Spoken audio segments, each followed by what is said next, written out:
बिस्मिल्लाहिर्रहमानिर्रहीम। अस्सलामु अलैकुम वरहमतुल्लाहि वबरकातुहू। उम्मीद है आप लोग खैरियत से होंगे। ईद अज़हा भी आप लोगों ने खूब अच्छी मना ली होगी, गोश्त भी अच्छा खासा खाया होगा और अभी दोबारा स्टडी की तरफ शिफ्ट हो जाएं। स्लोली ग्रेजुअली फिर आप टीम पे ट्रैक पे आ जाएंगे इंशाल्लाह। तो स्टूडेंट्स, अगर आप थोड़ा सा माइंड पे जोर दें तो हमने लास्ट लेक्चर में टॉपिक शुरू किया था sources of organic compounds. Source of organic compound में मैंने आपको थोड़ा सा हिस्टोरिकल बैकग्राउंड दिया था कि ओरिजिन क्या है, ओरिजिनेशन कैसे हुई कोल की, पेट्रोलियम की, नेचुरल गैस की। तो मैंने आपको बताया कि इंसानों पर, जानवरों पर जब अल्लाह मियां के मुख्तलिफ अज़ाब आए तो इंसान जब अंडरग्राउंड चले गए, पर ज़मीन जब पलट दी गई तो बेचारे जानवर भी साथ, दरख्त भी साथ। तो इनके ऊपर जब डिके का प्रोसेस शुरू हुआ तो दरख्तों से कोयला बना, जानवरों से और इंसानों से जनाब पेट्रोलियम बना और इनके पार्शियल डिके से फिर क्या बना, नेचुरल गैस डेवलप हुई। तो आइए इनको हम आगे डिस्कस करते हैं। मैं आपके सामने डिस्कस कर चुका था ऑर्गेनिज्म को, मैं आपके सामने डिस्कस कर चुका था नेचुरल गैस को, मैं आपके सामने डिस्कस कर चुका था लेबॉर्ट्रीज को। ओके, दो सोर्सेज हमारी बाकी है, आइए डिस्कस करते हैं।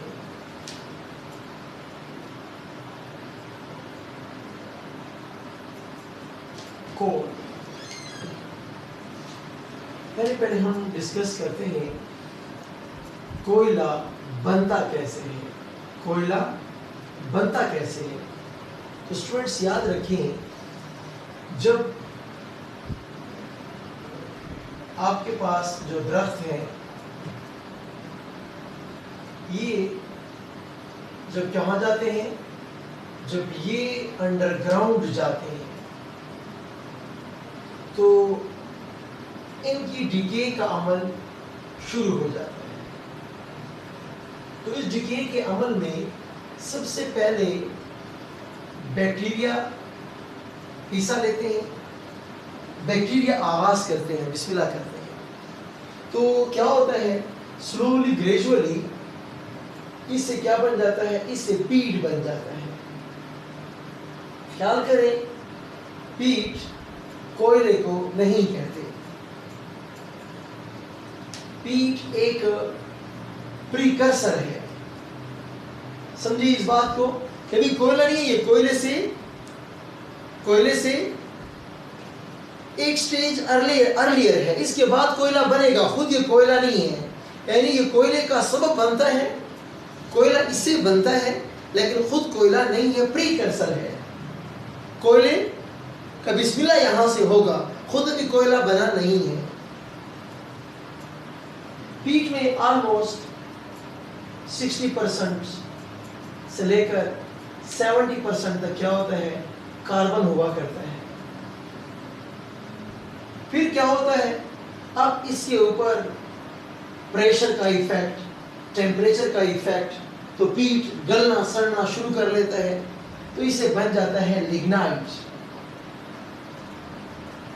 लिग्नाइट में आपके पास 70% प्लस कार्बन होता है, 70% प्लस कार्बन हुआ करता है। यहाँ पर एक्चुअली मुझे लिखना चाहिए था कि 60% प्लस कार्बन, 60 से अबाव एंड 70 से बिलो। और ये क्या होता है, 70 से अबाव जा रहा होता है। अब लिग्नाइट के गलने सड़ने से फिर क्या होगा, फिर आपके पास विटामिनस कोल पैदा होगा, विटामिनस कोल पैदा होगा, सब विटामिनस कोल पैदा होगा, फिर विटामिनस कोल पैदा हो जाता है और आखिरकार इससे फिर एंथ्रासाइड पैदा हो जाता है। इसकी परसेंटेज क्या होती है, 80% प्लस कार्बन कंटेंट्स होते हैं और यहाँ पर फिर 90% प्लस कार्बन होते हैं।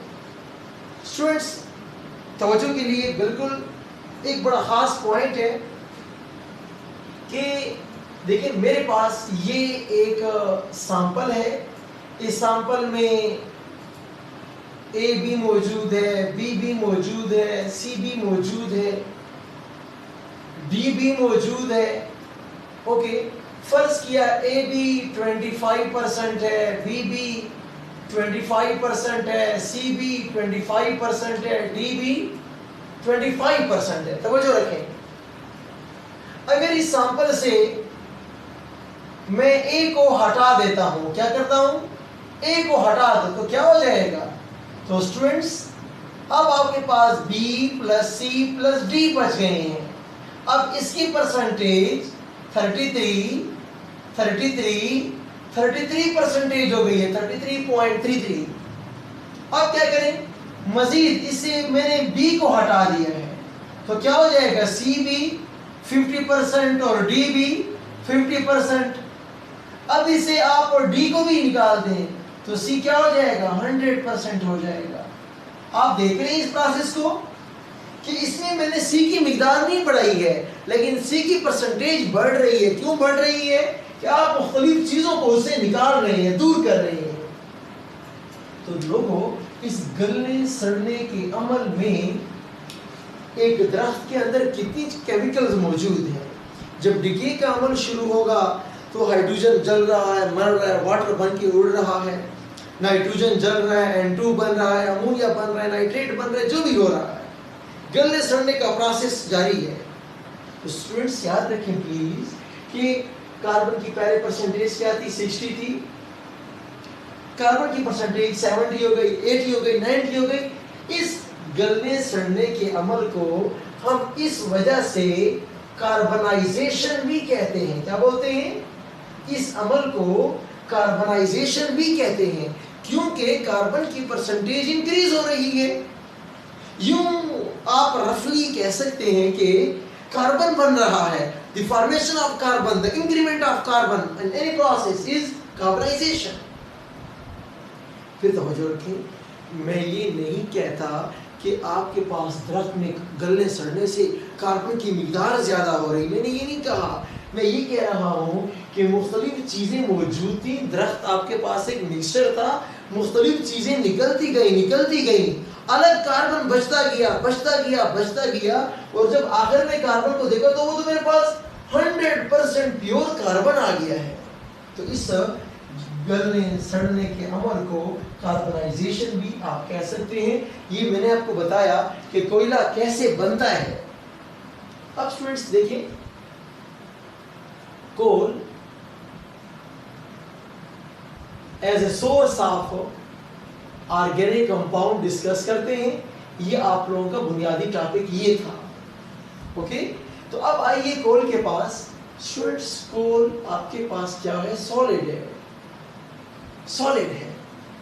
इस सॉलिड को मैं हीट अप करूंगा in the absence of oxygen. Oxygen की गैर मौजूदगी में गर्म करूंगा। क्यों? अगर ऑक्सीजन के साथ गर्म करूंगा तो कोयला तो जल जाएगा। छुट्टी हो गई आपकी। स्टूडेंट्स याद रखें, ऑक्सीजन की गैर मौजूदगी में इस कोयले को हम गर्म करेंगे तो कोयला टूट जाएगा, 4 टुकड़े हो जाएगा। कोयला 4 टुकड़े हो जाता है। एक आपके पास है कोल गैस, एक आपके पास है कोल गैस, एक आपके पास है अमोनियकल लिक्विड, एक आपके पास है कार्बन ब्लैक, एक आपके पास है कोल तार। स्टूडेंट्स याद रखें, कोल गैस आपके पास एक मिक्सचर है। कार्बन मोनोऑक्साइड और हाइड्रोजन गैस के मिक्सचर को कोल गैस बोलते हैं। स्टूडेंट्स याद रखें, इसको हम वाटर गैस भी बोलते हैं, इसको हम वाटर गैस भी बोलते हैं, इसको हम टाउन गैस भी बोलते हैं, इसको हम ब्लू गैस भी बोलते हैं, ब्लू गैस। और अहम बात क्या है? ये इनऑर्गेनिक चीज है, ऑर्गेनिक चीज नहीं है। कोल तार बड़ी इंपॉर्टेंट चीज है। स्टूडेंट्स याद रखें, ये असल में important source of aromatic organic compounds के लिए बड़ी इंपॉर्टेंट सोर्स है। कार्बन ब्लैक भी आपके पास इनऑर्गेनिक, अमोनिया का लिक्विड भी आपके पास इनऑर्गेनिक।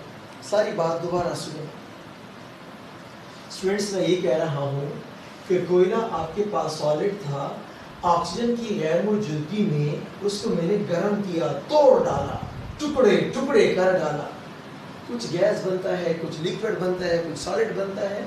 तो ये भी लिक्विड है, ये भी लिक्विड है, वो गैस है और एक सॉलिड है। आमतौर पर जब भी कोई चीज़ आप हीट करें, डिकम्पोज करें, तो आमतौर पर गैस, लिक्विड, सॉलिड आपके पास आया करते हैं। ओके, अमोनिया का लिक्विड में क्या है जनाब, इसमें आपके पास अमोनिया के डिफरेंट कंपाउंड्स होते हैं और इन कंपाउंड्स को बतौर फर्टिलाइजर्स के हम इस्तेमाल करते हैं, फर्टिलाइजर्स बनाने के लिए भी इस्तेमाल करते हैं, बतौर फर्टिलाइजर्स के भी इस्तेमाल करते हैं। और ये भी आपके पास क्या है, इनऑर्गेनिक है, as a source of organic compound, इसके में कोई ज़रूरत नहीं है। कार्बन ब्लैक भी जनाब, कार्बन ब्लैक सिंपलता याद रखें कि कार्बन एक अच्छा रिड्यूसिंग एजेंट है, कार्बन एक अच्छा रिड्यूसिंग एजेंट है, कार्बन भी इनऑर्गेनिक है। कार्बन अपना काम करो, हम तो पढ़ रहे हैं सोर्स ऑफ ऑर्गेनिक कंपाउंड। तो स्टूडेंट्स, ये कोल गैस और कोल तार, ये मेरे पास क्या है, बहुत ही इंपॉर्टेंट पार्ट्स हैं। अगरचे ये इनऑर्गेनिक है, अगरचे ये इनऑर्गेनिक है, लेकिन हमारे पास एक तरीका है इसको ऑर्गेनिक में कन्वर्ट करने का। हमारे पास एक प्रोसेस है, उसको बोलते हैं फिशर-ट्रोपोस प्रोसेस। फिशर-ट्रोपोस प्रोसेस की मदद से हम कोल गैस को भी ऑर्गेनिक कंपाउंड्स में कन्वर्ट कर सकते हैं, उसको हम बाद में डिटेल से डिस्कस करेंगे। कोल तार क्या चीज़ है स्टूडेंट्स? कोल तार आपके पास क्या है, एक लिक्विड मिक्सचर है। स्टूडेंट्स याद रखें, जब भी लिक्विड मिक्सचर के कंपोनेंट्स आपने अलग अलग करने हो तो सबसे बेस्ट तरीका कौन सा है? उसको बोलते हैं फ्रैक्शनल डिस्टिलेशन। क्या बोलते हैं उसको? फ्रैक्शनल डिस्टिलेशन बोलते हैं। और ये जो तोड़ फोड़ वाला प्रोसेस है जिसमें आपने सॉलिड के मुख्तलिफ कंपोनेंट्स अलग अलग किए, स्टूडेंट्स इसको बोलते हैं डिस्ट्रक्टिव डिस्टिलेशन। ठीक है, प्लीज बातों को समझें। एक है डिस्ट्रक्टिव डिस्टिलेशन, एक हमारे पास है फ्रैक्शनल, एक हमारे पास है वैक्यूम डिस्टिलेशन। वैक्यूम डिस्टिलेशन किसे कहते हैं कि जब एक्सटर्नल प्रेशर को लो कर दो, किसी लोअर बॉइलिंग पॉइंट पे एक लिक्विड को जब तुम बॉयल करते हो उसको वैक्यूम डिस्टिलेशन बोलते हैं। ऑक्सीजन की गैर मौजूदगी में जब तुम एक सॉलिड को तुम गर्म करते हो, खासकर सॉलिड को, ताकि ये जल न जाए और तुम टुकड़े टुकड़े करने में कामयाब हो जाते हो, इसको बोलते हैं डिस्ट्रक्टिव डिस्टिलेशन। ओके, और ये वाला प्रोसेस कि लिक्विड के मुख्तलिफ कंपोनेंट को बॉइलिंग पॉइंट में डिफरेंसेस की बुनियाद पे अगर आप सेपरेट करते हैं तो इसको बोलते हैं फ्रैक्शनल डिस्टिलेशन। तो स्टूडेंट्स याद रखें, कोल तार को जब हम क्या करेंगे, जब इस प्रोसेस से गुजारते हैं, तो जब इस प्रोसेस से गुजारते हैं हमें फर्दर तीन कंपोनेंट्स मिलते हैं, heavy oil, middle oil, light oil. हमें आयल्स मिलते हैं यहाँ पर, और उन आयल्स के अंदर अगर जाके देखते हैं तो हमें मिलता है यहाँ से बेंजीन मिलता है, यहाँ से फिनोल मिलता है, यहाँ से एंथ्रासीन मिलता है, यहाँ से फिनांथ्रीन मिलता है। यानी कि बहुत सारे ऑर्गेनिक कंपाउंड हमें यहाँ से कहाँ से मिलते हैं? कोल तार से मिलते हैं। तो कोयले के अंदर आपने देखा कि सिर्फ कोल तार हमारे लिए इम्पॉर्टेंट जरिया है, ऑर्गेनिक कंपाउंड्स के पेरेंट के तौर पे ये रोल प्ले करता है। कौन? कोल तार। ओके स्टूडेंट्स, ये मेरे पास कौन सी बात थी? हमने कोल को डिस्कस कर लिया है, इसको हम नेक्स्ट टॉपिक के अंदर डिस्कस करेंगे। आप फिक्र न करें, कोल गैस के ऊपर हमारा बड़ा डिटेल लेक्चर जाएगा इस बात पे। ओके, अब हम डिस्कस करेंगे पेट्रोलियम शरीक को डिस्कस करेंगे।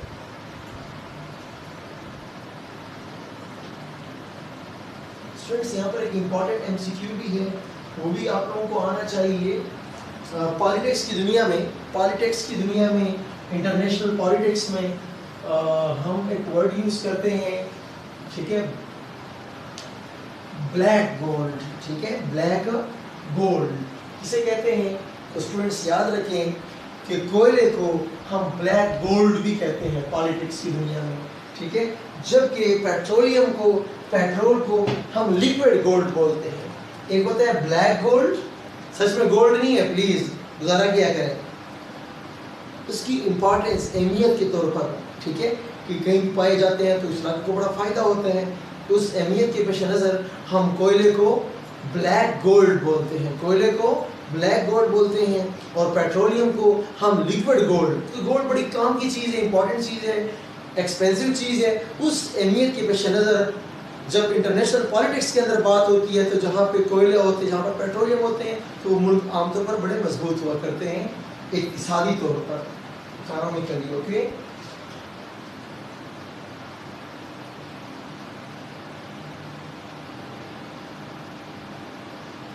फिर हम डिस्कस करने जा रहे हैं पेट्रोलियम। पहले इसका ऑरिजिन देख लीजिए स्टूडेंट्स। मैं बता भी चुका हूं कि जब आपके पास ह्यूमंस प्लस आपके पास एनिमल्स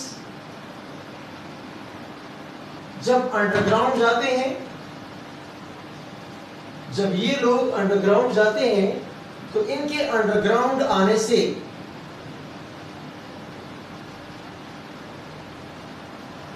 थाउजेंड्स ऑफ ईयर्स, ये नहीं कि जनाब कोई गादिया में कब्र खोद कर आप पेट्रोल निकालना शुरू कर दें, ऐसा नहीं है, थाउजेंड्स ऑफ ईयर्स जरूरी है, ठीक है। इस प्रोसेस में, इस गलने सड़ने के प्रोसेस में हमारे पास क्या बनता है? फिर हमारे पास पेट्रोलियम बनता है। स्टूडेंट्स याद रखें, पेट्रोलियम का लफ्ज ओलियम आयल को बोलते हैं, ओलियम आयल को बोलते हैं, और पेट बोलते हैं क्रूड को, बोलते हैं रॉकी को, एंड सो ऑन। तो स्टूडेंट्स पेट्रोलियम को आप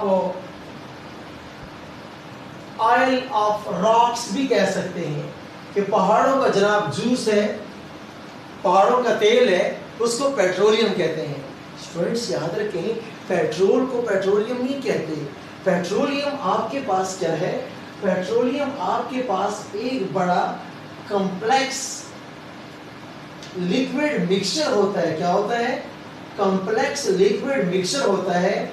ये ऑयली होता है, ये विस्कस होता है, इसकी बड़ी गंदी स्मेल होती है, इसकी बड़ी गंदी स्मेल होती है, और ये ब्राउन से लेकर ब्लैक कलर में हो सकता है जनाब। इस कॉम्प्लेक्स मिक्सचर में कौन कौन लोग हैं? इस कॉम्प्लेक्स मिक्सचर में जनाब आपके पास मेटल्स होते हैं, आपके पास अल्केन्स होते हैं, और आपके पास साइक्लो अल्केन होते हैं। आमतौर पर मेटल्स माइन्यूट अमाउंट्स में होते हैं, अल्केन आपके पास मैक्सिमम अमाउंट के अंदर यहां पर पाए जाते हैं। ठीक है स्टूडेंट्स, तो मेटल्स खासकर क्या होते हैं? ट्रांजिशन मेटल्स होते हैं यहां पर, ठीक है। अल्केन होता है और साइक्लो अल्केन होता है। ओके, इस पेट्रोलियम, जैसे मैंने बताया कि ये पेट्रोलियम आपके पास एक कॉम्प्लेक्स लिक्विड मिक्सचर होता है। जब कॉम्प्लेक्स लिक्विड मिक्सचर है तो फिर कहां से गुजारेंगे? शाबाश, बॉइलिंग पॉइंट की बुनियाद पर हम जब अलग करना चाहें इनको, बॉइलिंग पॉइंट के डिफरेंसेस की बुनियाद पे अलग करना चाहो तो इस टेक्निक को बोलते हैं फ्रैक्शनल डिस्टिलेशन। फ्रैक्शनल डिस्टिलेशन कहते हैं। यानी आपके पास क्या है? ए है, बी है, सी है, गर्म कीजिए। ए का boiling point 10 degree centigrade, B का बॉइलिंग पॉइंट 20, सी का बॉइलिंग पॉइंट 30। तो क्या होगा स्टूडेंट्स? जब आप गर्म करेंगे सबसे पहले ए उड़ जाएगा। ए उड़ गया है, जी हाँ उड़ गया है। आप क्या कर दो? पकड़ो उसको, कूल करो, क्या कर दो, कंडेंस कर दो, दोबारा क्या बन गया है, लिक्विड आ गया है, लेकिन काफी हद तक प्योर हो चुका है, अलग हो चुका है। ठीक है, तो ये बड़ा कॉम्प्लेक्स और बड़ा मुश्किल कारोबार होता है कि पेट्रोलियम के मुख्तलिफ कंपोनेंट्स को हम कैसे अलग करेंगे। ये प्रोसेस बार-बार रिपीट करना पड़ता है। ओके, तो आपके चैप्टर 24 में, चैप्टर नंबर 24 लास्ट चैप्टर में, बल्कि लास्ट चैप्टर से पहले सॉरी, आपके पास 22 चैप्टर में 22nd चैप्टर में टॉपिक गिवन है। ओके, पेट्रोलियम के नाम से टॉपिक गिवन है, वहां पर डिटेल से लिखा हुआ है कि फ्रैक्शन डिस्टिलेशन से हमें क्या मिलेगा। कार्बन 1 से लेकर कार्बन 4 तक हम इन्हें कहते हैं रिफाइनरी गैसेज। ठीक है, फिर जनाब कार्बन 5 से लेकर कार्बन 6 तक हमें as a solvent pet ether बोलते हैं। ठीक है, फिर आपके पास कार्बन 7 से लेकर कार्बन 8 तक या 6 से लेकर 8 तक जो कार्बन होते हैं, जो मिक्सचर होगा, इसको हम पेट्रोल कहते हैं, इसको हम गैसोलीन कहते हैं, पेट्रोल को हम गैसोलीन कहते हैं। फिर अगर कार्बन की स्ट्रेंथ 12 के आसपास हुई, इसको फिर हम मट्टी का तेल कहते हैं, केरोसिन ऑयल कहते हैं। और अगर कार्बन 16 तक चला जाए तो इसको फिर हम डीजल कहते हैं। ओके, तो स्टूडेंट याद रखें, डीजल है या केरोसिन है या पेट्रोल है, ये अभी भी मिक्सचर है, प्योर नहीं है, मिक्सचर है। हाँ, मैक्सिमम रेंज 8 कार्बन तक है, मैक्सिमम रेंज 12 कार्बन तक है, मैक्सिमम 16 कार्बन तक है। ओके, करते करते करते मेरे पास आखिर में क्या बन जाता है, जो रेसिड्यू बच जाता है, जो बस मजीद नहीं उड़ता, वो रेसिड्यू जिसमें तकरीबन 30 कार्बन प्लस वाले कंपाउंड होते हैं, 30 कार्बन से ज़्यादा वाले कंपाउंड होते हैं। इस आखिरी वाले को हम बोलते हैं, इस आखिर वाले को हम एस्फाल्ट भी बोलते हैं, इसको हम बिटुमिन भी बोलते हैं, इसको हम पिच भी बोलते हैं। ठीक है, और रोड्स वो तारकोल जिसको तुम लोग कहते हो, रोडों के ऊपर बिछाते हैं, वो ये वाला होता है। एस्फाल्ट भी है, पिच भी है, विटामिन भी है, एटसेट्रा। इसके कई नेम्स आपके बुक में लिखे हुए होते हैं। ओके, तो जहाँ तक बात की जाए, जहाँ तक आप लोगों ने पढ़ा, तो प्लीज़ याद रखें स्टूडेंट्स कि पेट्रोलियम आपके पास most important source of organic compound है। और ऑर्गेनिक कंपाउंड में किसके लिए, खासकर अल्केन के लिए, एरोमेटिक कंपाउंड्स के लिए नहीं है, प्लीज अल्केन के लिए है। ढेर सारे अल्केन आपको कहां से मिलते हैं, आपको पेट्रोलियम से मिलते हैं। ओके, फिर सुनिए, पेट्रोलियम, जब पेट्रोलियम आपके पास, हम इंटरनेशनल पॉलिटिक्स में लिक्विड गोल्ड भी कहते हैं, जिसके पास ये लिक्विड गोल्ड जितना ज्यादा होगा, उसकी करेंसी भी मजबूत होगी, वो मुल्क खुशहाल भी होगा। ठीक है, पर हेड अच्छी खासी ग्रोथ भी होगी, इनकम भी होगी, एंड सो ऑन। तो ये आपके पास बुनियादी हम टॉपिक ये डिस्कस कर रहे थे कि ऑर्गेनिक कंपाउंड आपको कहाँ से मिलते हैं। ऑर्गेनिक कंपाउंड, तो डिटेल से बात हो गई कि ऑर्गेनिक कंपाउंड के हमारे पास 5 बुनियादी सोर्सेज हैं, organisms, laboratories, okay, natural gas, कोयला और पेट्रोलियम। ये हमारे पास 5 इंपॉर्टेंट सोर्स हैं जहाँ से ऑर्गेनिक कंपाउंड हमें मिलते हैं। और फिर इस 5 के अंदर अगर बात कर लें, 5 के अंदर बात करें, तो प्लीज़ याद रखें कि पेट्रोलियम सबसे इंपॉर्टेंट सोर्स ऑर्गेनिक कंपाउंड है। इससे ऑर्गेनिक कंपाउंड की जो तादाद हमें मिलती है वो कहीं और से हमें नहीं मिलती। ओके, तो आज के लिए काफ़ी फर्स्ट डे है, कुछ ना कुछ आप भी पढ़ना शुरू करेंगे। ठीक है, हमारी भी सिमिलरली फ्रिक्वेंसी नहीं बन रही थी डायरेक्टली, तो इंशाल्लाह हम कल आगे डिस्कस करेंगे खासकर कोल गैस से ऑर्गेनिक कंपाउंड कैसे बनेंगे, वो तो खुद इनऑर्गेनिक है। फिशर ट्रोपोज सेंसेस डिस्कस करेंगे, पार्शियल प्रोडक्ट सेंसेस डिस्कस करेंगे। तो प्लीज़ रीडिंग करके आएँ, फिर इंशाल्लाह हम कल डिस्कशन को आगे प्रोसीड करेंगे। अल्लाह हाफ़िज़।